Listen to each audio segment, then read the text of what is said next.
नमस्कार दोस्तों, स्वागत है आपका अपने YouTube चैनल शिक्षा युग में। दोस्तों, आज की इस क्लास में आप सभी को सामान्य ज्ञान जीके के वो क्वेश्चन कराएंगे जो आपके होने वाले एग्जाम जैसे railway, SSC, GD, UP police अन्य एग्जामों के लिए महत्वपूर्ण हैं। इसलिए आप इन सभी को देखकर जाएं और हमें वीडियो के लास्ट में कमेंट बॉक्स में लिखकर बताएं कि आपको क्लास कैसी लगी। तो दोस्तों, क्लास की शुरुआत करते हैं बिना देरी किए हुए क्वेश्चन नंबर 1 से।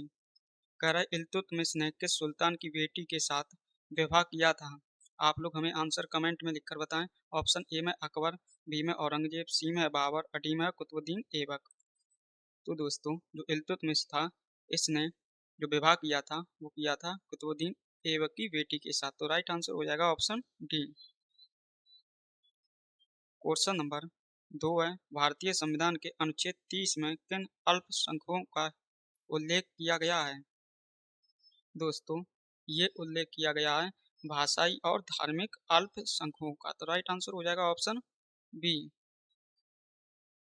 क्वेश्चन नंबर 3 है, भारत के संविधान के किस अनुच्छेद में उल्लेख है कि संसद में कामकाज हिंदी या अंग्रेजी में किया जाएगा। अच्छा क्वेश्चन है, आरपीएफ एसआई में पूछा गया है।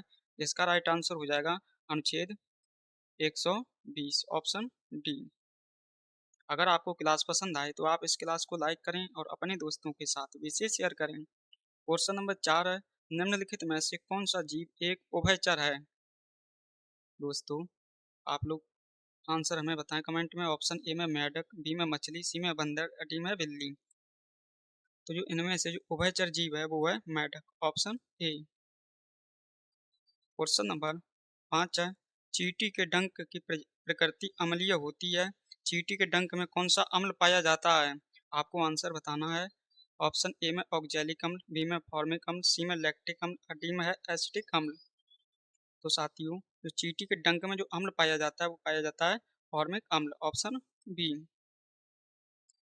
क्वेश्चन नंबर 6 है, मनरेगा के तहत कितने दिनों के रोजगार की गारंटी है। दोस्तों, जो मनरेगा है इसमें जो रोजगार की गारंटी है वो है 100 दिनों की। तो राइट आंसर होगा इसका ऑप्शन डी। आपके होने वाले एग्जाम के लिए एक एक क्वेश्चन बहुत ही महत्वपूर्ण है, इसलिए आप लोग ध्यान से देखते हुए चलें। क्वेश्चन नंबर 7 है, संगाई हिरण किस नेशनल पार्क में पाया जाता है। साथियों, जो संगाई हिरण है वो पाया जाता है केवल Lamjao national park, option C. अगर आपसे पूछा जाए राम गंगा नेशनल पार्क है ये किस नदी के किनारे है, तो दोस्तों ये नेशनल पार्क है उत्तराखंड में रामगंगा नदी के ही किनारे। क्वेश्चन नंबर 8 है, भारत में वहाबी आंदोलन का नेता कौन था। साथियों, जो भारत में वहाबी आंदोलन का जो नेता था वो था Syed Ahmad Barelvi, option A. Question number 9 है, निम्नलिखित में से कौन राज्यसभा का प्रधान सभापति होता है। दोस्तों, ये होता है भारत का उपराष्ट्रपति, ऑप्शन सी। क्वेश्चन नंबर 10 है, धौलावीरा यूनेस्को में कब शामिल किया गया। दोस्तों, जो धौलावीरा है ये यूनेस्को में शामिल किया गया था वर्ष 2001 में, 2021 में, ऑप्शन ए। क्वेश्चन नंबर 11 है, राष्ट्रकूट साम्राज्य की स्थापना किसने की थी। दोस्तों, जो राष्ट्रकूट साम्राज्य था इसकी स्थापना जो की थी वो की थी दंती दुर्ग ने, ऑप्शन डी। क्वेश्चन नंबर 12 है, वाल्मीकि नेशनल पार्क किस राज्य में स्थित है। दोस्तों, जो वाल्मीकि नेशनल पार्क है ये है स्थित बिहार में, ऑप्शन ए। बिहार का एकमात्र नेशनल पार्क है Valmiki national park. Question number 13 है, एक स्वस्थ मनुष्य का रक्तचाप कितना होता है। दोस्तों, एक जो स्वस्थ मनुष्य होता है उसका रक्तचाप होता है 120 और 80। तो सही आंसर हो जाएगा ऑप्शन ए। क्वेश्चन नंबर 14 है, भारत में हॉर्नबिल त्योहार किस महीने में मनाया जाता है। दोस्तों, जो हॉर्नबिल त्योहार है ये एग्जाम में बार बार पूछा जाता है, आप लोग इसे याद रखें। किस राज्य से संबंधित है, कितने दिनों तक चलता है और किस महीने में मनाया जाता है। दोस्तों, जो हॉर्नबिल त्योहार है ये राज्य संबंधित हो जाएगा नागालैंड से और महीना हो जाएगा दिसंबर का। ये चलता है 1 दिसंबर से लेकर 10 दिसंबर तक, 10 दिनों तक। क्वेश्चन नंबर 15 है, जीएसटी सर्वप्रथम किस देश में लागू हुई थी? दोस्तों, जो जीएसटी है ये लागू हुई थी सर्वप्रथम फ्रांस से, ऑप्शन ए। और जो भारत में जो लागू हुई है वो हुई है कनाडा की अवधारणा से या कनाडा के मॉडल से। क्वेश्चन नंबर 16 है, जीडीपी का पूर्ण रूप क्या है? दोस्तों, जो जीडीपी है इसका जो पूर्ण रूप है वो है सकल घरेलू उत्पादन, ऑप्शन ए। क्वेश्चन नंबर 17 है, भारतीय अंतरिक्ष अनुसंधान संगठन इसरो के संस्थापक कौन थे? साथियों, जो इसरो है इसके संस्थापक थे Vikram Sarabhai, option B. Question number 18 है, भारतीय संविधान में राष्ट्रपति पर महाभियोग का प्रावधान किस देश के संविधान से लिया गया है? दोस्तों, पहले तो आप लोग याद रखें, राष्ट्रपति पर महाभियोग चलाया जाता है वो अनुच्छेद 61 के तहत, और इसका जो प्रावधान लिया गया वो लिया गया संयुक्त राज्य अमेरिका से, ऑप्शन बी।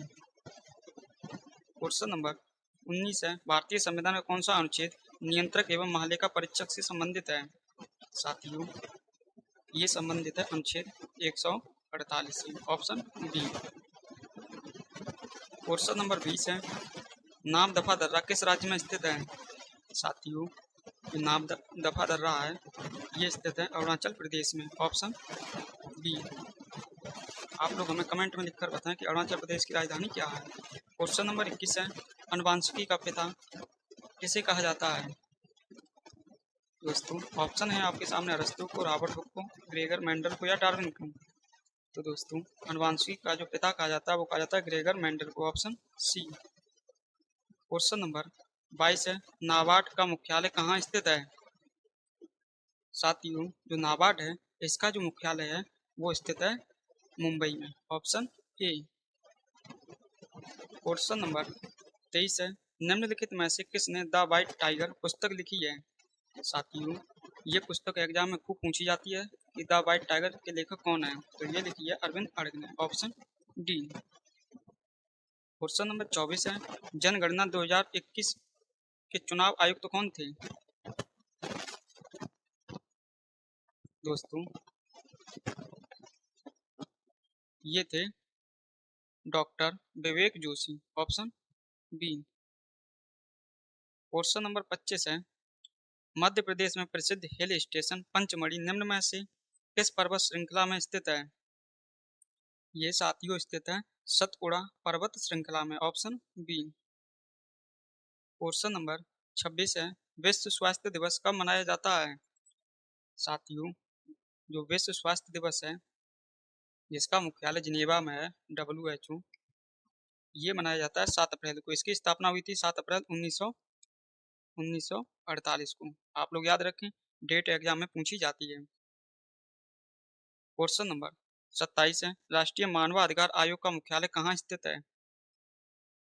दोस्तों, इसका मुख्यालय स्थित है नई दिल्ली में, ऑप्शन सी। इसकी स्थापना हुई थी 1993 में। क्वेश्चन नंबर 28 है, कंप्यूटर में चिप किसका बना होता है? दोस्तों, आप लोग देखते हैं जो कंप्यूटर में चिप होता है वो बना होता है सिलिकॉन का, ऑप्शन बी। क्वेश्चन नंबर 29 है, दीप्त तीव्रता की एसआई इकाई क्या है? दोस्तों, जो दीप्त तीव्रता होती है इसकी एसआई इकाई होती है candela, option B. Question number 30 है, वर्ष 1939 में फॉरवर्ड ब्लॉक की स्थापना निम्नलिखित में से राष्ट्रीय नेता ने की थी? साथियों, जो 1939 में फॉरवर्ड ब्लॉक की स्थापना जो की थी वो की थी सुभाष चंद्र बोस ने, ऑप्शन सी। क्वेश्चन नंबर 31 है, भारत की 8वीं पंचवर्षीय योजना के अध्यक्ष कौन थे? साथियों, जो भारत की 8वीं जो पंचवर्षीय योजना थी उसके जो योजना अध्यक्ष थे वो थे PV Narasimha Rao, option A. Question number 32 है, दिल्ली के मुख्यमंत्री का कार्यकाल कितने वर्ष का होता है? ये प्यारा क्वेश्चन है, आप लोग सभी हमारा आंसर कमेंट में लिखकर बताएं। ऑप्शन ए में 7 वर्ष, बी में 3 वर्ष, सी में 5 वर्ष और डी में 10 वर्ष। तो साथियों, जो दिल्ली का जो मुख्यमंत्री होता है उसका कार्यकाल होता है 5 वर्ष का, ऑप्शन सी। क्वेश्चन नंबर 33 है, भारतीय संविधान में वार्षिक बजट का उल्लेख किस अनुच्छेद में है? दोस्तों, जो वार्षिकी बजट का जो उल्लेख है संविधान में वो है अनुच्छेद 112 में, ऑप्शन डी। क्वेश्चन नंबर 34 है, जीएसटी परिषद का अध्यक्ष होता है? दोस्तों, जो जीएसटी परिषद का जो अध्यक्ष होता है वो होता है वित्त मंत्री। Option A. क्वेश्चन नंबर आखिरी है, क्वेश्चन नंबर 35। भारतीय रिजर्व बैंक के पहले भारतीय गवर्नर कौन थे? दोस्तों, जो भारतीय रिजर्व बैंक है, आरबीआई, इसके जो पहले गवर्नर थे वो थे सीडी देशमुख। Option A. दोस्तों, आप लोगों को हमने जीके जीएस के वो क्वेश्चन करा दिए जो आपके होने वाले एग्जाम के लिए महत्वपूर्ण थे। अब आप लोग हमें कमेंट बॉक्स में लिखकर बताएं कि आपको क्लास कैसी लगी। क्लास पसंद आई हो तो क्लास को लाइक करें और अपने दोस्तों के साथ भी इसे शेयर करें। पहली बार क्लास ले रहे थे तो आप लोग चैनल को भी सब्सक्राइब कर लें। तो दोस्तों, इन्हीं बातों के साथ इस क्लास को यहीं समाप्त करते हैं। आपको मिलते हैं नेक्स्ट क्लास में, तब तक के लिए आप सभी को जय हिंद, जय भारत।